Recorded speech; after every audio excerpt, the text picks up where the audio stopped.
Мақтаншық әтеш өлімі. Ғалимжан Ғилманов. Құш қырт ұтарында бір бик мақтаншық әтеш яшагенди. Таң атуға «Мин шундай, мин мандай, мин тигилей итем, мин булай итем» деп шапырына башлый да, киш жетіп, қараңғы түшкенше мақтана екен бұ. Бір күнні көкірегін киіріп, қызыл кекіреклерін тырпайтып, яр бойыннан кетіп барғанда, әлігі мақтаншық әтешінің көзі суда yüзіп жүруші үрдеклерге түшкен. Үрдеклер су құшлары бет. Рәхәтләніп шумып, ойнылар, қошып, yüзіп йөриләрди.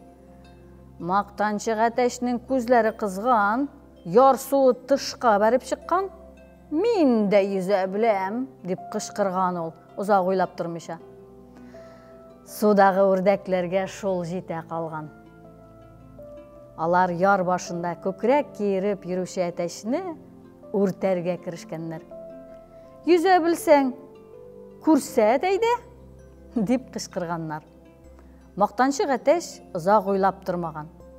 Елғаға кіріп тә кеткен, жетмәсе, суның ең тирен орынына туры келген. «Көрдіңіз ме, мен нешек әйбәт yüзәм» деп кәпірейіп кірсе де, әтеш бик тез бата башлаған.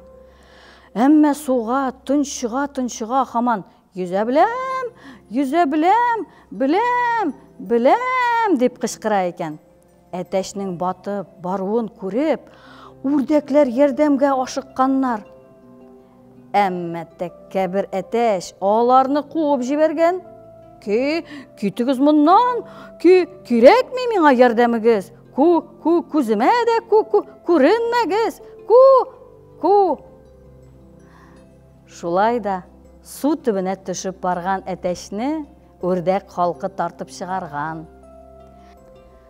Әммә яр бойында күшігіп, қалтыранып ятқанда да, ол өзінің нашар ғадетінен арына алмаған. Мен, көрдіңіз ме? Нешек yüздім деп мақтанып ятқан. Тәккәбір хылқыннан арына алмаса да, шул күннен башлап, ол мәңгілікке судан қорқып қалған. Құшқырт ұтарындағы су тағарағына да яқын бармы екен хәтті. Ісі, шілләдә тамағы кибіп, қарлығып жүрсе де, бір тамшы су қапмы яшәген ол. Ләкин, һәр кемгә мәғлум, жан иесі сусыз ұзақ яши алмай. Бұл мақтаншық әтешті бір күнні сусауына түзә алмыша жан тәслим қылған. Өзінің мақтаншықлығы, тәккәбірлігі арқасында халәл ғұмырыннан құлақ қақты.